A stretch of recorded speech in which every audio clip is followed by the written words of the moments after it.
दोस्तों नमस्कार। मैं उपेंद्र यादव। दोस्तों इस लाइव प्रोग्राम में आप सबका स्वागत है।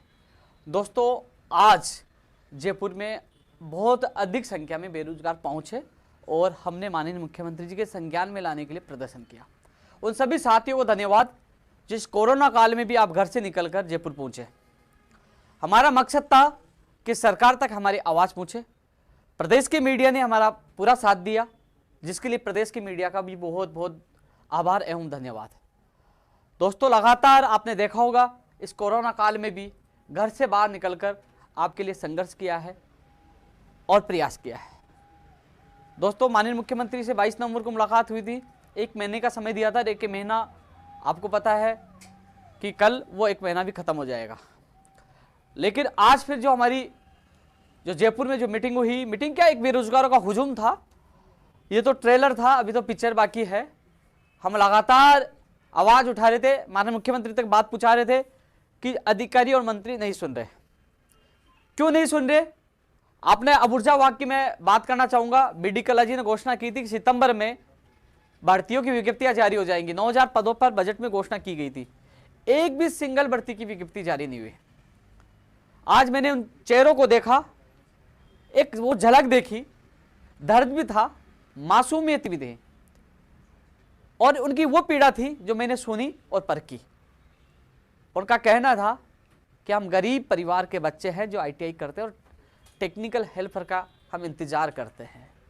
पिछली बार निकाली गई और उसमें भ्रष्टाचार हो गया। ऑनलाइन एग्जाम में बहुत बड़ा गेम हुआ, बहुत बड़ा घपला हुआ और पढ़ने वाले युवा बेरोजगारों के साथ बड़ा धोखा हुआ। उस समय भी आवाज उठाई गई, लेकिन आवाज उन लोगों की दबा दी गई। इस बार घपला होने से पहले ही हजारों की संख्या में सरकार के सामने गुहार कर रहे हैं कि ऑनलाइन एग्जाम नहीं ऑफलाइन एग्जाम होनी चाहिए।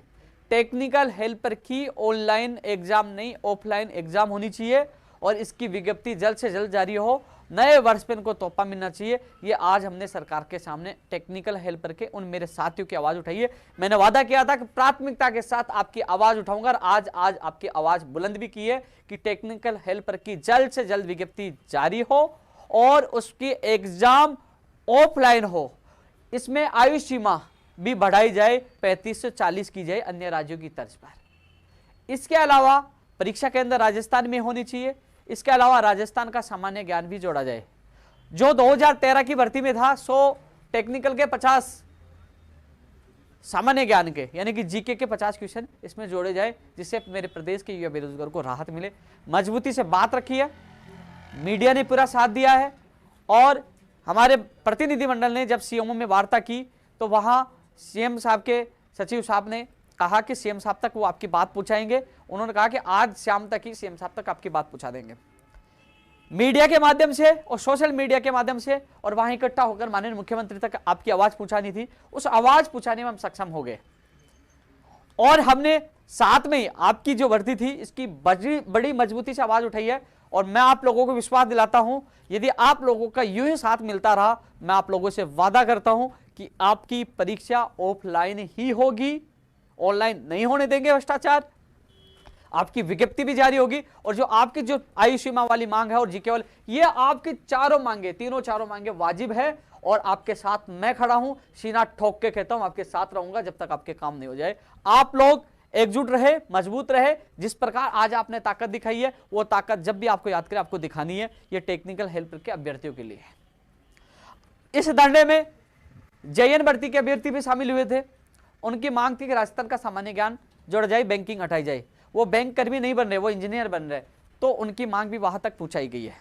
हालांकि कुछ मांग पहले आप लोगों के द्वारा रखी थी, उसमें सहमति बनी थी। इसमें भी मैं विश्वास दिलाना चाहूंगा, कोशिश कर रहे हैं कि जैसे गुड एकेडमिक में एक समस्या आई थी, जो कई लोग बाहर हो चुके थे, जिन्होंने 2005 या 10 में जिन्होंने 10वीं बारी की थी कि 55% अनिवार्य है, कई चीजें जोड़ी थी, कई लोग बाहर हो गए थे। बिना बजट का काम था। सरकार ने जैसे 23 नवंबर को हमने वार्ता की थी तो उस गुड एकेडमिक नियम को उठाने का काम किया है। तो ऐसे में उनको राहत मिली है।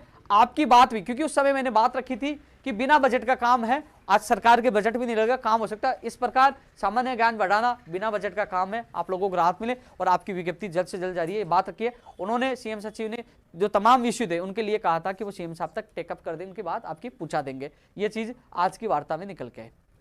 इसके अलावा दोस्तों एसओजी से जो फर्जी डिग्रियां हैं पुस्तकालय अध्यक्ष में, लाइब्रेरी में, जो 44,000 से 90,000 पहुंच गए, उस मामले में हमारे सामने उन्होंने कहा कि इस मामले में एसओजी से जांच हो जाएगी, वो एसओजी को लेटर लिख देंगे। तो अब कुल मिलाकर है कि जो पुस्तकालय अध्यक्ष में, लाइब्रेरी में जो भारी जो आपने देखा फर्जी डिग्री उसकी जांच एसओजी से होगी। आज हमारे प्रतिनिधिमंडल को सीएम के सचिव साहब ने विश्वास दिलाया, मुझे विश्वास माननीय मुख्यमंत्री पे है। जिस प्रकार लेटर लिखा, मैंने फोन पे बात भी की, तो मुख्यमंत्री जी ने जेई भर्ती के लिए जांच के लिए आश्वासन दिया था और एसओजी उस मामले में जांच करी है। कहीं ना कहीं उसमें भी बड़ा खुलासा होगा। एसओजी पे पूरा विश्वास है कि प्रदेश के युवा बेरोजगार चाहते हैं कि उस गैंग का खुलासा हो कि वो कहां से वायरल हुआ, इसमें कौन कौन लिप्त है या अधिकारी लिप्त है, उन सबका खुलासा होना चाहिए और तुरंत उस पर कार्रवाई होनी चाहिए, ये एसओजी को करना चाहिए। तो इस संबंध में भी हमने कहा, उन्होंने कहा कि एसओजी में इस मामले को दिया जाएगा, उन्होंने सहमति दी है कि वो भेज रहे हैं एसओजी को, जांच हो जाए।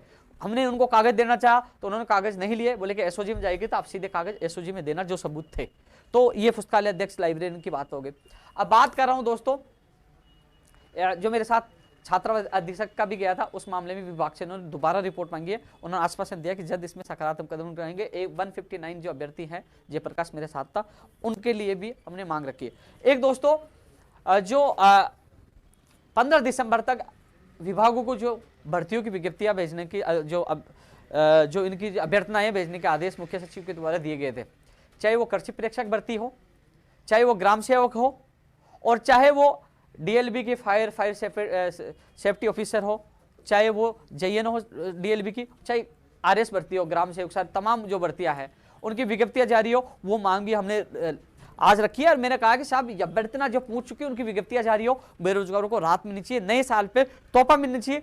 जो भर्तियों की अभ्यर्थना आपने कहा 15 तक पूछ जाएगी, वो बात भी रखी है। तो कृषि प्रेक्षक हो, ग्राम सेवक हो, जेएन की, डीएलबी की फायर सेफ्टी फायर वाली हो, और आरएस भर्ती, सारी मांगे हमने रिक्त पदों जितने विभाग उन नई भर्तियों की मांग हमने रखी है। लेकिन इसके अलावा दोस्तों इस लाइव में आने का उद्देश्य ये था, जो वहां से मुझे एक अनुशासन अच्छा लगा मेरे साथियों का। जैसे पुलिस प्रशासन ने हमें बहुत कम लोगों की परमिशन दी थी, हम लोग इकट्ठे बहुत ज़्यादा संख्या में इकट्ठे हुए, और फिर भी हमने कोशिश की, आप लोगों ने हर बात मानी है और अनुशासन अच्छा दिखाया है, और सब लोगों ने कहा था कि भैया हम जा रहे हैं, आप हमें लाइव आके जरूर बताना क्या हुआ। तो टेक्निकल हेल्पर के साथियों को कहूँगा, मैं आपके साथ हूँ, जल्दी आपको अच्छी खबर मिलेगी। और हमने साथ में जो ये मांग रखी है, नहीं भर्ती है, अन्य के लोगों की मांग रखी है, एसओजी वाली भी रखी है, टेक्निकल हेल्पर वाली मैंने बड़ी मजबूती से बात रखी है, क्योंकि जब आपके चेहरे मासूम मैंने देखे ना, तो मेरा दिल कह रहा था कि इनका तो जी जान से मुझे साथ देना है। साथ तो मैं सभी का देता हूँ, सभी का देता हूं, लेकिन एक छोटा सा विशेष लगाव ऐसे लगा कि वास्तव में गरीब परिवार से निकल के आते हैं। पिछली बार जो फर्जीवाड़ा मैंने भी देखा कि ऑनलाइन जो चीज़ें स्क्रीनशॉट बाहर आ रहे थे, इनको न्याय मिलना चाहिए।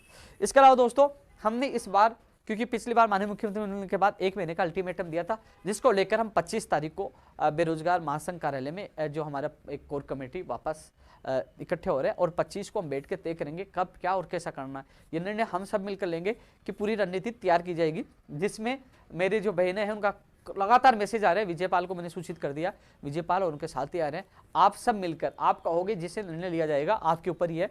25 को वो भी आ रहे हैं, और जो मेरे साथी पंचायत राज एलडीसी के 10,029, मैं मुख्य सचिव साहब से मिलकर आया था और उन्होंने सीएम साहब से बात करने की बात की थी, और वित्त विभाग में आपकी फाइल बता रहे थे। ऐसा नहीं कि आपकी बात नहीं रखी, मैं मजबूती से आपकी बात रख रहा हूँ और रखूंगा, लेकिन 25 तारीख को, क्योंकि 2 या अहम जो है इनका होना जरूरी, 2 भर्तियाँ जो 2013 की है, इनका होना बहुत जरूरी है।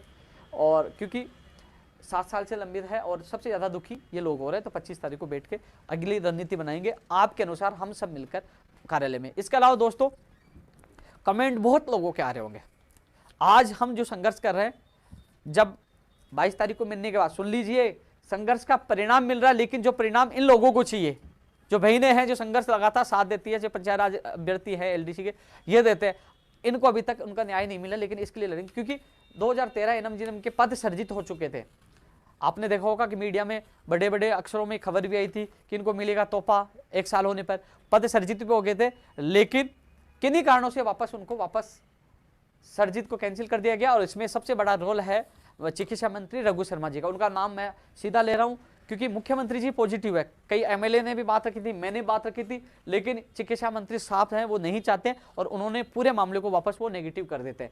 ऐसे में 25 तारीख को हम अंतिम निर्णय लेंगे कैसे हमें क्या करना है। लेकिन इसके अलावा दोस्तों कई लोगों को कॉलो मैसेज आते हैं, अभी मैसेज आ रहे होंगे, तो उन लोगों से मैं ये कहना चाहूंगा, भाई तुम्हारी कोई भी समस्या है, हम लड़ाई लड़ रहे हैं, आइए 25 तारीख को, एक भर्ती का एक, ऐसा नहीं 100-200 इकट्ठे, कार्यालय में इतनी जगह नहीं है, आइए। और आप जैसे आपको निर्देश दें, हमने मान लीजिए हमने घोषणा की थी कि 24 वहां दिल्ली कूच करेंगे, हमने घोषणा की थी ना कि हम 24 नवंबर को दिल्ली कूच करेंगे, लेकिन हमने बसों की सारी व्यवस्था कर ली थी, कितने व्यक्ति कितने लोग आएंगे, तो कम से कम आपको आके जिम्मेदारी लेनी चाहिए कि भैया आप जब भी लड़ाई छेड़ो तो हमारी भर्ती कितने लोग होंगे, आइए साथ तो दीजिए। अब आते नहीं हो, सोशल मीडिया पे कमेंट करते हो, लड़ाई सोशल मीडिया पे नहीं जीती जाती, इसलिए जिसकी वास्तव में आपकी पीड़ा आप साथ दोगे ना, तो मैं आपके साथ रहूंगा। इसलिए 25 तारीख को जो कोई भी किसी भर्ती का अभ्यर्थी है वो आके 25 तारीख को कार्यालय में एक भर्ती का एक अभ्यर्थी मिले और कहे कि हम आपके साथ हैं, रणनीति और प्लानिंग और आंदोलन में आपको भी शामिल किया जाएगा, हम सब मिलकर लड़ेंगे। 25 तारीख को आप आइए। दोस्तों हमने जो आज की वार्ता हुई तो हमने 1 महीने का अल्टीमेटम दिया सरकार को कि 1 महीने में आधी मांगे तो हमारी बिना बजट की हैं।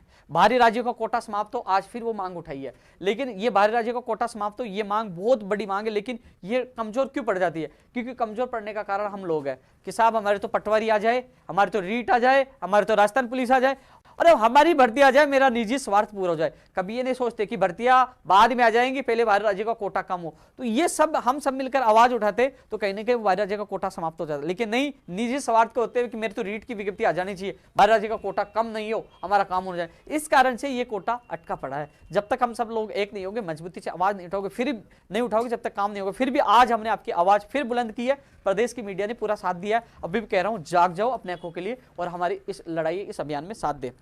दोस्तों आपने 1 महीने का समय दिया है इन मांगों के लिए। 1 महीने बाद मेरे जो साथी टेक्निकल हेल्पर के जो अभ्यर्थी भाई वो सुन लीजिए, जो लोग नहीं आए वो जाग जाइए। 1 महीने बाद हम फिर से, इस बार शांतिपूर्वक आंदोलन था और 1 महीने में हमारा काम नहीं होता तो उग्र आंदोलन, बहुत बड़ा आंदोलन होगा।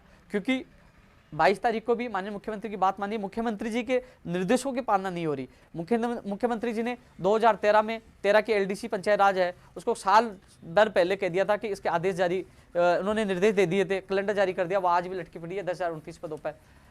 बाहरी राज्यों को कोटा समाप्त करने के लिए निर्देश दिया था अधिकारियों को, वो निर्देश अभी तक अधूरे है। एनएमजी ने वाला मामला अधूरा, कई मामले ऐसे अधूरे हैं। तो ऐसे में अब जब कुछ होगा वो बड़ा होगा और बहुत बड़ा होगा, क्योंकि जो करना छोटा मोटा कर लिया। लेकिन अभी 1 महीने का जो हमने समय दिया है और 25 तारीख को मीटिंग में तय हो जाएगा क्या करना है, हम सब मिलकर। लेकिन इस दौरान जैसे बीकानेर मैं कल जा रहा हूं, इसके अलावा 1 महीने के अंदर हर अभ्यर्थी से मुलाकात की जाएगी। भाई तेरी कौन सी भर्ती है, तेरे कितने लोग होंगे, हर व्यक्ति को जिम्मेदारी दी जाएगी। यह लड़ाई उपेन्द्र यादव की नहीं है, ये प्रदेश के तमाम बेरोजगारों की। हम सब मिलकर एक बड़ी रणनीति तय करेंगे और उस रणनीति के तहत ही हम आगे की लड़ाई लड़ेंगे। मुख्यमंत्री जी अच्छा काम करें, मैं मुख्यमंत्री के खिलाफ नहीं हूं। जहां तक जो बात रखी है मुख्यमंत्री जी की, उन्होंने कुछ काम किए भी हैं। कुछ लोग कहते हैं कि उपेन्द्र यादव मुख्यमंत्री को धन्यवाद क्यों देता है। भाई मुख्यमंत्री जी ने काम किया इसलिए धन्यवाद देना पड़ता है। कौन कौन से काम करती है मैं आपको बता दूं, सुन लीजिए। गुड अकेडमी का नियम हटाया, मेरे साथ वो प्रतिनिधि मंडल में शामिल थे, हुआ। उन्होंने मुख्यमंत्री शिक्षा मंत्री जी को बोला था चुनाव आचार संहिता 14 को हटी और आपको पता है आपकी घोषणा हो गई है और 25 अप्रैल को एग्जाम होगी और विज्ञप्ति भी इस वीक में आ जाएगी। और जो अभी आचार संहिता की खबरें चली कि आचार संहिता कल या कभी भी लग सकती है, कभी भी लग सकती है, तो अब उसके लिए भी मैंने अधिकारियों को सबको अभी थोड़ी देर पहले लाइव आने से पहले अवगत करवा दिया था। साहब विज्ञप्ति जल्द से जल्द जारी करें, कहीं आचार संहिता में ये विज्ञप्ति न अटक जाए, क्योंकि बेरोजगार अभी भी विश्वास नहीं करे कि 25 अप्रैल को हमारी एग्जाम होगी। दोस्तों एग्जाम आपकी होगी। जो उन्होंने केविट लगाई है कोर्ट की कि भर्ती कोर्ट में अटके, जो छूट दी है पात्रता को लेकर, तो उन्हें केविट लगाना एक सीधा सा एक संदेश है कि भर्ती को लेकर अब सरकार सक्रिय होगी। 25 अप्रैल को एग्जाम होगी। कई लोग कह रहे नहीं होगी, होगी 25 अप्रैल को। तो मैं बता रहा था, इसके अलावा 3500 पदों पर रीट की एक और सूची के आदेश, नियुक्ति आदेश भी हो चुके हैं। हमारे कुछ बेरोजगारों की 50 से ज्यादा बेरोजगारों के मुकदमे वापस ले लिए, जिनका भविष्य लटका हुआ था, 50 से ज्यादा बेरोजगारों के मुकदमे वापस ले लिए। इसके अलावा बिजली विभाग में जो अलग अलग डिस्कॉम में वाला मामला था, वो भी परीक्षा केंद्र वाला मामला था। बिजली और जेईएन वाले में, टेक्निकल हेल्पर वाले परीक्षा केंद्र का मामला है, जेईएन वाले में राजस्थान में परीक्षा केंद्र होंगे। तो कई चीजें मांगे उन्होंने पूरी की, इसलिए मेरा धन्यवाद बनता है। और रीट लेवल 2 का वेटेज का मामला था, मुझे आज भी याद है 7 जून 2019 में मैं अशोकनगर थाने में हम लोग कितने लोग गिरफ्तार हुए थे, 82 लोग, वेटेज खत्म हो। और जो लोग आज कॉफी फेस्ट करने का काम करते हैं, जो लोग लंबी लंबी बातें करते हैं ना, 24 दिसंबर 2019 को 8:05 का मेरा वीडियो देखना आप, मेरी फेसबुक पर जाकर देखना, 8:05 24 दिसंबर मैं शिक्षा मंत्री के साथ बैठा हुआ था, क्योंकि रीट को निकालने के लिए हमने संघर्ष किया कि रीट की विज्ञप्ति जारी हो। और निकलने के बाद विसंगतियां को लेकर हमारी मीटिंग हुई थी और हमने बात रखी थी रीट का वेटेज खत्म हो, क्योंकि 90-10 होने से अब सबको राहत मिलेगी, अन्यथा लोग फर्जी डिग्री से लोग लग रहे थे। वो चीज भी हमारी एक बड़ी जीत हुई है। जिन चीज होती है, ऐसा नहीं है कि हम विरोधी पार्टी नहीं, विपक्षी पार्टी नहीं कि विरोध करते, जहां मुझे लगता है काम हुआ है वह धन्यवाद देना चाहिए। अब विरोध करोगे तो कोई काम भी नहीं करेगा, इसलिए मैंने इन चीजों के लिए धन्यवाद दिया। और आज जो इकट्ठे हुए कि मुख्यमंत्री तक हमारी बात पूछे, क्योंकि मुझे पता है कल मुख्यमंत्री जी इस मामले में संज्ञान ले लेंगे, वो पूछ लेंगे कि ये वापस क्यों इकट्ठे हुए हैं, इतने बेरोजगार क्यों इकट्ठे हुए हैं, क्या इनकी मांग है, तो कहीं ना कहीं बेरोजगार को राहत मिल सकती है, मुझे पूरा विश्वास है। इसके लिए हमने एक हमारी ताकत दिखाई है। ये अभी ताकत क्या, अभी तो मैं लोगों को इकट्ठा करना अभी शुरुआत की है, सिक्कर से, यहाँ से, अब लोग जाग रहे हैं।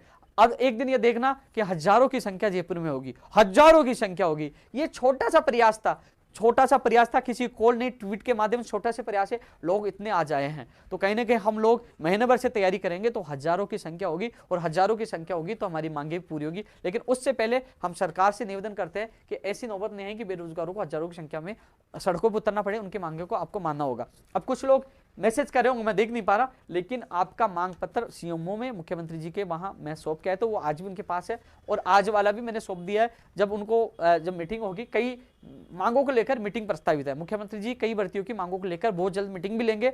वो हमारी जो मांगे शामिल है, मुख्यमंत्री खुद अधिकारियों से मीटिंग लेंगे, उनमें कई मांगों का निस्तारण होगा। कुछ मांगों का निस्तारण हो चुका है, कुछ का होना बाकी है, जिसके लिए हमारा संघर्ष जारी है। नई भर्तियों के लिए हम प्रयास कर रहे हैं, चाहे किसी विभाग में जो रिक्त पद हैं, जो बजट में 75,000 पदों पे घोषणा की गई, उन भर्तियों की विज्ञप्तियां जारी हो, उसकी मांग करें। चाहे कंप्यूटर शिक्षक भर्ती की मांग करें कि कंप्यूटर शिक्षक भर्ती भी निकाली चाहिए, चाहे नई स्कूल व्याख्या था हो, चाहे पीटीआई हो, चाहे पशुधन सहायक हो, चाहे ग्राम सेवक, ये तमाम नई भर्तियों की हम मांग लगातार कर रहे हैं। नई स्कूल व्याख्याता भी अगले साल आएगी, उसके लिए भी हम मांग करें, पद भी बढ़ाई जाए, यह हम मांग करें। दोस्तों, वेटेज वाला मामला आप लोगों को बता ही दिया था, और नई विज्ञप्ति के लिए भी मैंने अभी लाइव आने से पहले कहा था कि आचार संहिता में न फंस जाए, उसको जल्द से जल्द करवाया जाए, क्योंकि मैंने ये मांग की है कल परसों में जारी करवाओ, कल ही जारी करवाओ आचार संहिता लगने से पहले। तो इसमें भी मुझे लगता है कि इसी वीक में जल्द आपकी विज्ञप्ति जारी हो जाएगी, जल्द आपको खुशखबरी मिल जाएगी। एक चीज और नोट करना, मेरा जो पिछले लाइव था, मैंने आपको क्या कहा था, लोग विश्वास नहीं कर रहे थे, भैया संघर्ष करते हैं इसलिए हर चीज का पता होता है।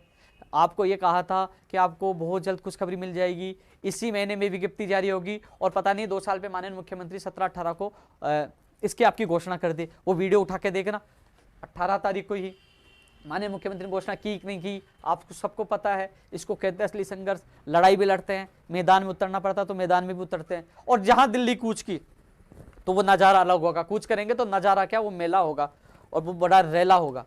लेकिन ऐसी नौबत नहीं आई। मुझे माननीय मुख्यमंत्री जी और सरकार से ये निवेदन है कि इन तमाम हमारे बेरोजगारों की मांगों का निस्तारण करवाए। दोस्तों, हाँ, कई एक जना कमेंट करा, कृषि प्रेक्षक की मैंने कह दिया है, कृषि प्रेक्षक की आज मैंने बात रखी है कि उसकी विज्ञप्ति जल्द से जल्द जारी हो, और शायद मैंने यही कहा कि इसमें नए साल पे तोहफा मिलना चाहिए, उसकी विज्ञप्ति जारी हो, वो बात रखी है, आज रखी है। इसके अलावा दोस्तों 25 को मीटिंग है।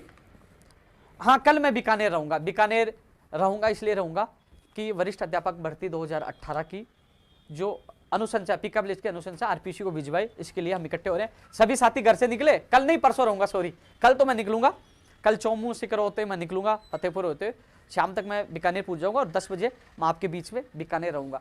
आप सोचिए, जो लोग चाहते हैं सूची उनकी जारी हो। अरे यार, आप लोगों के लिए मैं जयपुर से आ रहा हूं, आप नहीं आ सकते हो। जो भाई बहन इस वीडियो लाइव को देख रहा है वो कल घर से निकले, जो एक और जो आपकी पिकअप लिस्ट है उसकी अनुशंसा आरपीसी की जाए, इसलिए सेकंड ग्रेड 2018 के अभ्यर्थी बीकानेर पूछे। 2016 वाले भी कॉल आ रहे थे कि भैया आपका भी मामला है तो आप भी बीकानेर पूछे, जितना सहयोग होगा आप लोगों का करूंगा। एक बड़ा मुद्दा ये भी है, बीएसटीसी प्रथम वर्ष और द्वितीय वर्ष की एग्जाम नहीं हो रही, लगातार कॉल और मैसेज आ रहे हैं, भाइयों रजाई में से तो निकलना पड़ेगा आपको, और निकलो और बीकानेर पूछो। बीकानेर निदेशालय से ही आपके आदेश होंगे, वहां दबाव बनाएंगे। सर, जब बीकानेर निदेशालय का घेराव होगा तो कहीं ना कहीं आवाज जयपुर तक, सरकार तक भी आएगी कि घेराव क्यों हुआ है, क्यों एग्जाम नहीं करवा रहे। तो बीएसटीसी प्रथम वर्ष और द्वितीय वर्ष के अभ्यर्थी भी ज्यादा संख्या में बीकानेर निदेशालय पूछे। मैं परसों सुबह 10 बजे वहां पहुंच जाऊंगा। और इसके अलावा दोस्तों, रीट 2018 मैंने आपको बताया था वीडियो से कि क्या क्या होगा। 20-21 दिन में आपका परिणाम आएगा, 20 दिन के अंदर कभी भी आ जाए, पहले आ जाए ना, ऐसा नहीं 20 दिन 21 दिन में आएगा। इसके अलावा 7 दिन में आपका जिला आवंटन और 10 दिन में आपकी नियुक्ति प्रक्रिया काउंसलिंग का आदेश, वही हुआ है और आपके आदेश हो चुके हैं। लेकिन अब चल रहा है बड़ा लड़ाई। किसकी लड़ाई? कुछ लोग कह रहे हैं कि रिसफल होना चाहिए, कुछ कह रहे हैं वेटिंग होना चाहिए। मैं लगातार, मुझे पता है लड़ाई होगी, तो मैं लगातार कह रहा था एक और सूची जारी होनी चाहिए। किसका पक्ष लूं? वेटिंग का पक्ष लूंगा तो रिसफल वाली गाली देंगे, और रिसफल का लूंगा तो वेटिंग वाले गाली देंगे, तो दोनों गाली देंगे ना यार। किसका पक्ष लूं? आप सोचिए। सबका, वो कह रहा है मेरे साथ, वो कह रहा है मेरे, इसलिए मैंने एक और सूची जारी करवा दी। कोर्ट के निर्णय के अनुसार वो निकाल रहे हैं। हाँ, इसमें मुझे शंका है, कुछ अभ्यर्थियों से शिकायत की थी कि वो पोस्टेड अभ्यर्थी है, कि वो रिपीट हो रहे हैं, कि जिसकी पहले विषय की कट ऑफ ऊपर थी वो नीचे आएगी, और पता नहीं कौन सा मामला बता रहे हैं कि रिपीट हो रहा है, एक दूसरे का वापस नाम आ रहा है। तो उनके लिए मैंने कह दिया है कि आपको लगता है, संदेह है कि वापस अभ्यर्थी रिपीट हो रहा है, हालांकि वो हाई कोर्ट के निर्णय के अनुसार काम करेंगे, लेकिन मुझे भी संदेह है कि ऐसी नौबत आने से पहले हमें सतर्क हो जाना चाहिए। इसलिए वो लोग रिपीट वाले जो है, उनसे ये कहना चाहूंगा कि आप भी पूछे, बीकानेर खुद पूछे, घर बैठे नहीं, खुद पूछे, वहां बताए, मैं आपके साथ आपकी बात वहीं रखूंगा कि ऐसी नौबत नहीं आनी चाहिए कि जिससे मामला कोर्ट में अटके। इसके अलावा सबसे बड़ी बात, रिसफल को लेकर जो पोस्टेड अभ्यर्थी है, वो पोस्टेड अभ्यर्थी हैं, कुछ लोग तो फोन करके ऐसे दादागिरी लगा रहे हैं, यार भाई आप बेरोजगार थे ना, आपका मामला कोर्ट में अटका, कमलेश कुमार मीणा वाला, मैं पागलों जैसे भागता था पीछे पीछे, आपकी भर्ती निकलवा कर आपकी ज्वाइनिंग करवाई, आपका साथ दिया। उस समय आप कहते थे हमें ज्वाइनिंग कहीं पे भी मिल जाए, कहीं पे मिल जाए। अब कह रहे हो रिसफल हो जाए तो हम घर आ जाए।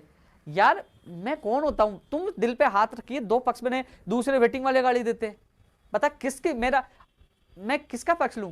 आप मुझे गलत मत बनाइए, इसमें मुझे दोष मत दीजिए। आप कह रहे हो हमारा साथ नहीं दे रहे, मैं ना आपका साथ दे रहा हूं ना उनका साथ दे रहा हूं। मेरा हर वीडियो, हर ट्वीट देख लेना, मैंने एक और सूची की मांग की थी, ना वेटिंग की मांग की थी, ना रिसफल की मांग की थी।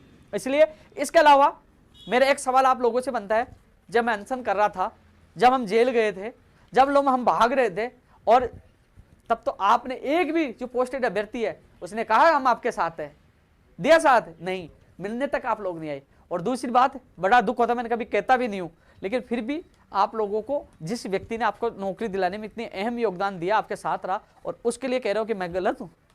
ठीक है, वो आप निजी स्वार्थ है, घर आने के चक्कर में किसी व्यक्ति को गलत ठहराना कि मैं रिसफल करवा देता तो आपके लिए अच्छा हो जाता, नहीं करवा रहा तो गलत हूं, वो आपकी मर्जी। लेकिन मैं किसी का भी साथ नहीं दे रहा। जो कम से कम सूची जारी हो रही है, किसी को तो रोजगार मिल रहा, मना कर दिया था साहब, लड़ झगड़ कर ये सूची कैसे जैसे मैंने जारी करवाई है, मेरी आत्मा जानती है। उसके बावजूद भी आप लड़ते, उलझाना चाहते हो, उलझाओ, आपकी मर्जी है। मेरा काम था आपकी सूची निकलवाना, वो निकल रही है। और इसके अलावा जो अभ्यर्थी जिनको शंका है कि ऐसा दोबारा उनका नाम आ सकता है, वो बीकानेर 23 को पूछे 10 बजे, मैं आपकी बात वहीं रख दूंगा। विशेष शिक्षक की जो लेवल 2 की एक भी वेटिंग नहीं आई थी, एक भी, उनकी बात मैंने दोबारा रखी है, मुख्यमंत्री जी के अधिकारी के पास आज रखी है, दोबारा रखी है बात, मैंने कल भी रखी थी। और इसमें क्योंकि एक भी सूची नहीं आई, मूल पद ही खाली है, एक और सूची नहीं आई, तो इनकी मैंने बात रखी है, तो इनको राहत मिले। मैं कोशिश कर रहा हूँ, ये कह रहे हैं हम कोर्ट में जा रहे हैं, लेकिन मैं कोशिश कर रहा हूँ कि कोर्ट में जाने से पहले इनको राहत मिले, तो इनके लिए भी मैंने बात रखी है, शायद इनको राहत मिल जाएगी। कोशिश ये है कि इन अभ्यर्थियों को राहत दिलाने के लिए मैं पूरी कोशिश करूंगा। दोस्तों, रीड 2016 और 17, 2016 के अभ्यर्थी मुझसे मिलने, जो साइंस मैथ वाले, और 17 वाले, मैं पूरी मदद करूंगा। एक बार कोर्ट से निकल जाए, और जब चाहो जब मिल सकते हो, 25 को मिल लो, कल मिल लो, मैं आपके साथ हूं, मिलके ही आप लोगों से बात करेंगे। रीड 2020 की बात कंप्लीट कर ही चुके हैं, जो कहा वो किया है। बीएसटीसी और बीएड का एक मामला, बहुत लोग कमेंट मैसेज कर रहे हैं, कुछ कह रहे हैं कि आप बीएसटीसी वाले कह रहे हैं कि आप हमारे साथ नहीं दे रहे, अन्याय हो रहा है, और बीएड वाले कह रहे हैं कि आप हमारा साथ दो। लेकिन मेरा व्यक्तिगत क्या मानना, सुन लीजिए, मेरा यही मानना है कि कहीं ये भर्ती आपस में आप लड़के इस भर्ती को ना उलझा दो। पिछली जो 2012 भर्ती थी, मेरे वो कई साथी लेवल 2 वाले फर्स्ट लेवल की बहुत तैयारी की, और लास्ट में 2-3 दिन पहले उनको फर्स्ट लेवल से निकाल दिया, वो टीचर आज भी नहीं बन पाए। आज वो कह रहे कि उस दिन हम लेवल 2 की तैयारी कर लेते, वो टीचर बन जाते। और अब फर्स्ट वाले कह रहे हैं कि हमारे साथ न्याय नहीं आओ तो हम कोर्ट में जाएंगे, लेवल 2 वाले भी कह रहे हैं हम जाएंगे, बीएड वाले भी कह रहे हैं। कोर्ट तो सबको दिखता है, भर्ती कैसे निकलती है हमें जानते हैं, हम रोज चिल्लाते हैं सोशल मीडिया पे, चैनलों पे जाके भर्ती निकालो, ज्ञापन देते हैं, पागलों जैसे घूमते हैं, और आपको आशा नहीं लगता है कोर्ट में भर्ती अटकाते। अरे किसी न किसी 31,000 को तो नौकरी मिलेगी ना। इसलिए सभी विवेक से आप लोग एक उलझन है, एक दूसरे को गाली गलौज ना करें। मैं देख रहा हूँ सोशल मीडिया पे कि ये हो रहा वो हो रहा, ऐसा ना करें। मैंने पहले भी सरकार को कहा था पारदर्शिता के साथ काम करें कि भर्ती ना उलझे और किसी वर्ग के साथ अन्याय ना हो। मैंने बात रखी थी और मेरा मानना यही है कि भर्ती प्रक्रिया किसी प्रकार से बाधित ना हो और भर्ती समय पे हो और 31,000 बेरोजगार को रोजगार मिले, जिससे उनको परिवारों को खुशियां मिले।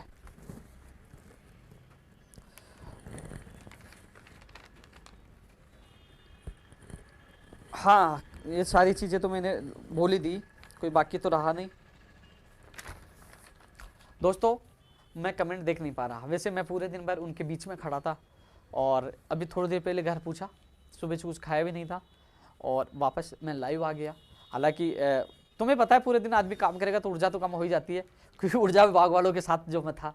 लेकिन एक चीज़ मैं जरूर कहता हूँ कि आप अपने दिल पर हाथ रखिए, कोरोना काल में मैंने पूरा आपका साथ दिया। लेकिन आज एक विचित्र घटना एक बार फिर दोबारा हुई, लगातार होती। मैं फिर बता रहा हूँ, जो मेरे साथ डेलीगेशन में एक जो एसओजी की जांच के लिए लाइब्रेरियन वाला अभ्यर्थी गया था, इसके अलावा छात्रावास अधीक्षक का एक अभ्यर्थी जा, यार वो पैसे निकाल के, भाई साहब हम सहयोग करना चाहते हैं, हमें न्याय मिल जाए, उनको विश्वास दिलाना चाहता हूं आप लोगों का साथ ही मेरी ताकत है। मैं आप लोगों के लिए जी जान लगा दूंगा, मुझे पैसे नहीं चाहिए, उस अभ्यर्थी को वापस पैसे लौटाए, क्योंकि गरीब बेरोजगार की स्थिति मैं जानता हूं। यदि सहयोग करते ना, जिन लोगों को 2012 के बाद 2 से 2.5 लाख लोगों को नौकरी लगाई, वो सहयोग करते ना, तो आज राजस्थान बेरोजगार एकीकृत महासंघ कार्यालय बहुत बड़ा होता, उसमें मीटिंग भी हो सकती थी। आज मैं जानता हूं मेरे कई साथी लाइव देख रहे हैं, वो उनको धन्यवाद देना चाहूंगा। आज राजस्थान बेरोजगार एकीकृत महासंघ इतनी आर्थिक स्थिति से इतना हालत खराब है, मैं फोन करता हूं, दोस्त यार 2,000 रुपये डलवा दो, दोस्त यार 5,000, दोस्त 10,000। मैं मेरे व्यक्तिगत रिश्ते से लोगों को फोन कर करके मैं संगठन चला रहा हूं। और आज फिर कहता हूं, आज उस भाई ने निवेदन किया, आज फिर कहता हूं, पहले भी और आज भी किसी बेरोजगार से 1 रुपये नहीं लिया, नहीं लूंगा, नहीं लिया, नहीं लूंगा। हाँ, कोई कर्मचारी बन गया और खुशी से वो संगठन का सहयोग करना चाहता है, वो कभी भी कर सकता है, उसके लिए मैंने कभी मना नहीं किया। बेरोजगारों, मैं जानता हूं उसके माँ बाप कैसे कमाकर उसको भेजते हैं, वो कैसे तैयारी करता है। आज उसको रोजगार की तलाश है, आज उसको अपने भविष्य की तलाश है, उसका भविष्य कब भर्ती निकले, कब उनका भविष्य बने। इसलिए कोई भी हाथ जोड़ के मेरा निवेदन है, कई बार कई लोग मेरे कार्यालय भी आ चुके हैं, लोगों ने गलत फहमियां, ये चीजें मैं क्यों कह रहा हूं, क्योंकि लोगों ने गलत फहमियां उड़ाई है। कई लोग कहते हैं भाई साहब हमने तो लोगों से ये सुना, लेकिन आपसे मिलने के बाद पता चलता है कि आप बिना पैसे लिए आप सहयोग करते हो, और जबकि खुद की जेब से पैसा खर्च कर कर्जा लेके मैं आप लोगों को सहयोग कर रहा हूं। तो ऐसे लोगों से बचकर रहें, क्योंकि मैं लाइव बोलता रहता हूं यार, किसी से लेता नहीं तो नीचे कमेंट करें ना किसी से लिया, लेकिन ऐसे लोगों से आपको बचकर रहना होगा, क्योंकि वो क्या है कि वो कुछ कर नहीं पाते, तो उनको बहाना चाहिए किसी को बदनाम करने का। मैंने आज तक आप लोगों को नहीं बताया कि मेरे आर्थिक हालात बिल्कुल खराब है, मैं परेशान हूं, नहीं बताया, लेकिन ये चीज इसलिए बता रहा हूं, कितना ही मैं परेशान हो गया, लेकिन मैं किसी बेरोजगार से 1 रुपये नहीं लेता, नहीं लूंगा। लेकिन उन लोगों को आप लोगों को जरूर जवाब देना है कि हम जाते हैं पैसे देते भी, तो अगला आदमी पैसे वापस लौटा देता। कई बार तो कई लोग मेरे साथी, उनकी स्थिति देख के मैं उनको बिठाता हूँ, आराम से सुनता हूँ, जितना सहयोग साथ चलना है तो मैं उठ के साथ भी जाता हूँ, चल दिनेश बोर्ड या चल सच वाले, साथ भी जाता हूँ, जितना सहयोग होता है मैं करता हूँ। इस कोरोना काल में भी आपने देखा होगा नेता लोग घर थे, लेकिन मैं घर से बाहर रहकर अपने आप को खतरे में डालकर लगातार आप लोगों के लिए संघर्ष करता रहा था, आगे भी करता रहूंगा।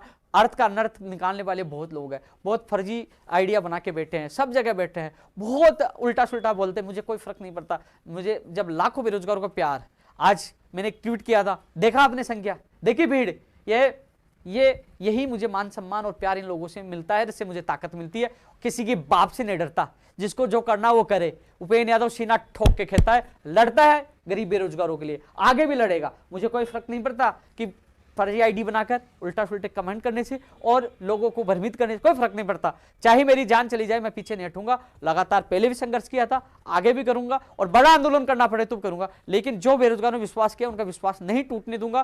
क्योंकि अब राजस्थान में हर युवा जाग चुका है, क्योंकि हमारा प्रयास लगातार सफल होता जा रहा है। कई लोगों को, जिन लोगों को रोजगार मिला उनको पता है, जो नौकरियां करें उनको पता है, उनका पूरा साथ दिया है, आपका भी साथ देंगे। लेकिन इसलिए आपसे मेरा निवेदन, एक छोटा सा और मेरा निवेदन था कि जो मेरे ट्विटर पर मैं ट्वीट सबसे पहले करता हूं, जैसे मैंने पहले ट्वीट कर दिया, अब लाइव, अब लेट आया हूं, लोग बहुत इंतजार करते हैं, तो ट्विटर पे कम शब्दों में सटीक बात लिखी जाती है। सबसे पहले अपडेट मैं ट्विटर पर उपेंद्र यादव है, उसमें 1,81,000 से ज़्यादा फॉलोवर है, उसमें मैं ट्वीट करता हूं। तो आप लोग सत्यता के लिए, सटीक जानकारी के लिए आप वहां जुड़िए, आपको हर चीज़ का पता रहेगा कब क्या होने वाला है। मैं हर चीज़ वहां अपडेट करता हूं। इसके अलावा आप फेसबुक पेज मेरे नाम से है, उपेंद्र यादव के नाम से है, उस पर जुड़िए। इसके अलावा राजस्थान बेरोजगार एकीकृत महासंघ के नाम से एक फेसबुक पेज और बनाया है, उस पर जुड़िए। ये इसलिए बता, मुझे फॉलोअर नहीं बढ़ाना, मुझे फॉलोअर नहीं बढ़ाना।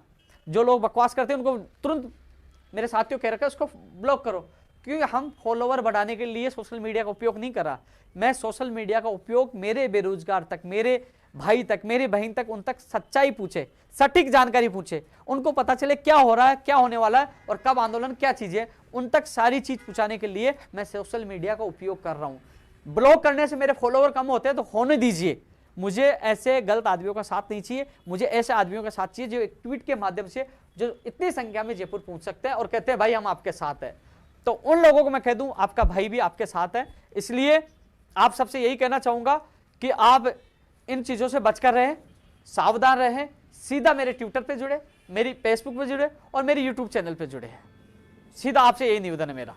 और इसके अलावा अब मैं स्टूडियो में लाइव हूं, मेरा साथी जो लाइव चलाने वाला कहीं बाहर चला गया, लाइव खत्म समय होने वाला था, लेकिन अभी आप भी सभी साथियों से यही कहना चाहूंगा आ गया कि मैं फिर आपसे दोबारा मिलूंगा 23 तारीख को बीकानेर मिलूंगा। मैं पूरी कोशिश करता हूं 100% मेरे बेरोजगार को देने के लिए। कोई भी आपका एमएलए, कोई भी एमपी या कोई भी जिला परिषद का, पार्षद का, किसी का भी चुनाव लड़ता है, वो कभी भी आपकी आवाज तक नहीं उठाता, पत्र लिखकर खाली पूर्ति कर देता है। पत्र लिख दिया, हाँ कई मुद्दों के लेकर 14% व्याख्याता वाला मामला है, और भी जो लाइब्रेरियन का मामला है, एसआई भर्ती 2016 के जो 17 दिन से वो लोग बैठे, उनकी पीड़ा मत, मुझे पता है, मैं भूला नहीं। 227 वाला मैं भूला नहीं। इसके अलावा जो लोग चयनित है एसआई भर्ती 2016 में, 227 की वजह से 2016 में चयनित अभ्यर्थियों की नियुक्ति प्रक्रिया पर कोई प्रभाव नहीं है। आप समझे उनकी वजह से आपकी लटकी पड़ी है, नहीं लटकी पड़ी है, आपके साथ पहले भी थे आज भी है, इसलिए आप ये नहीं मन में रखें कि उनकी वजह से लटकी पड़ी है। 2016 वालों को मैंने कई चीजें बताई थी, उनसे फोन पे बात हो रही है, जितना सहयोग होगा पहले भी किया था, आगे भी करूंगा। इसके अलावा दोस्तों और जो तमाम विषय बिंदु उस पर मैं चर्चा नहीं करूंगा, मैं हर लाइव में चर्चा करता रहता हूं। लेकिन इसके अलावा आप जो मुद्दे हैं 25 तारीख को राजस्थान बेरोजगार एकीकृत महासंघ कार्यालय सुबह 12 बजे आप पूछे, हम बैठकर एक बार उन पर चर्चा भी करेंगे, आगे हमें कैसे क्या करना है, हम सब मिलकर रणनीति बनाएंगे। उसके बाद हम आगे की जो हमारी जो जंग होगी या आंदोलन होगा उसका ऐलान करेंगे। जय हिंद।